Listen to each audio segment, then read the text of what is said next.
Mafia III was a game I had been meaning to play for quite a while. Ever since I had seen gameplay, it stuck around in the back of my mind. I don't know why it took me this long to get around to playing it though.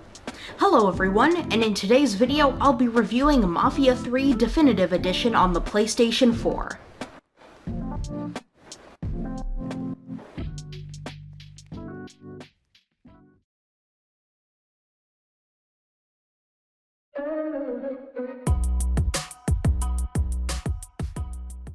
Let's start with the gameplay. Mafia III is a cover-based, third-person shooter grounded in realism. Since the game takes place in the 1950s, the gun selection is a bit limited compared to something like GTA 5, but this is a single-player game only, and most of the enemies go down easy on normal difficulty. There are actually a fair amount of guns available for purchase though. You can only carry 2 at a time. One of the largest unique features of Mafia III is that you can call many different services at any time, like an arms dealer, or somebody who will take your money to a safe. Some services cost money for a time, and others are free on the spot. Over time, different things you would have normally had to do manually become automated because of the services, like the aforementioned money person. This makes getting ammo a breeze, as once the arms dealer is unlocked, he can be called from almost anywhere and let you buy full ammo for the guns that are equipped. Some other augments to combat exist as well. First aid kits and tactical vests can be found all around the city to be used in combat. Other than combat, there are a few other things to do. On-foot movement is tight and responsive, much more so than GTA 5, and you don't have to spam X to run fast, which is great in my book. Since this is like GTA, you can pull out your gun at any time and start shooting normal NPCs. However, cops are much more ruthless in this game than GTA, and I got killed every time I was on their hit list. They pop the tires on the car first, something that I'd never experienced in GTA.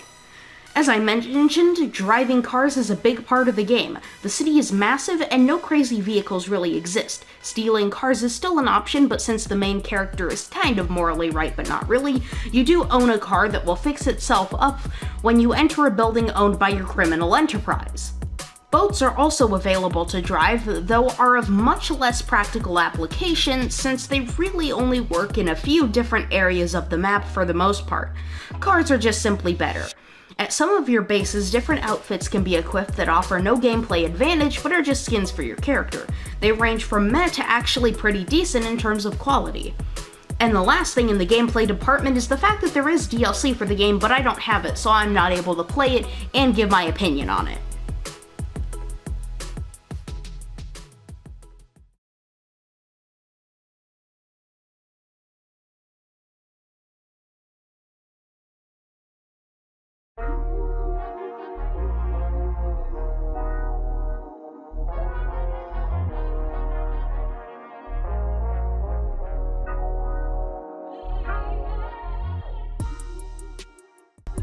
Now we're heading deep into spoiler territory. If you don't want to be spoiled for the story of Mafia III, go play it and come back when you're finished. Now let's talk about that story.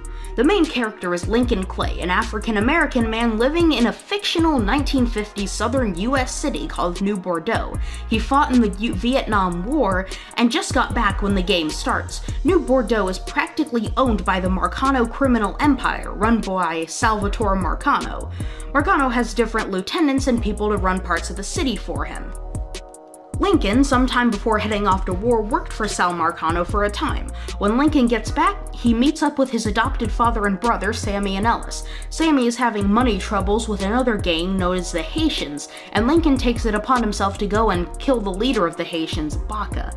This is the first real mission, and man, it's fantastic. The entire assault is great, and the fact that the camp is deep in the swamp, so far away from civilization, it sets the entire mode. So as everything else with the game, you kill countless people on your way to Baca, then him too, and Lincoln frees Cassandra, somebody who Baca kidnapped.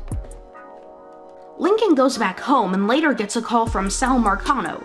Marcano wanted to hire Lincoln for a heist at a Federal Reserve. The other team members included multiple people I don't remember. I think there was a Scottish guy and Sal Marcano's son too.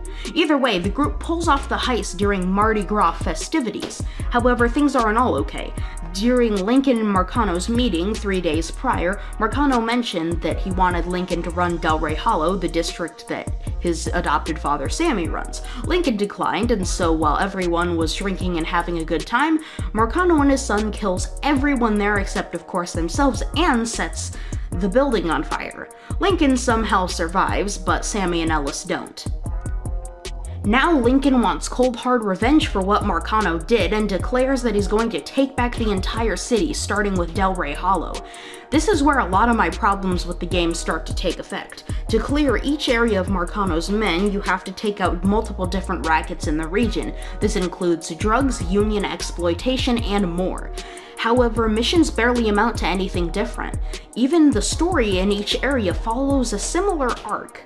All of the missions are pretty much kill this person, blow up these things, or get information out of some guy.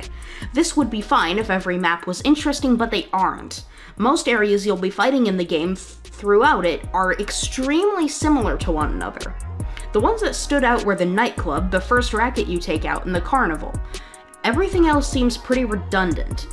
Enemies rarely try different tactics to take you out, and more focusing on staying behind cover and occasionally throwing a grenade. This would be fine if each section of the game was short, but they are not. They're longer than my hair during quarantine. I was hoping that after Delray Hollow each section might be shorter, but no. They were about the same length, which made the game a drag.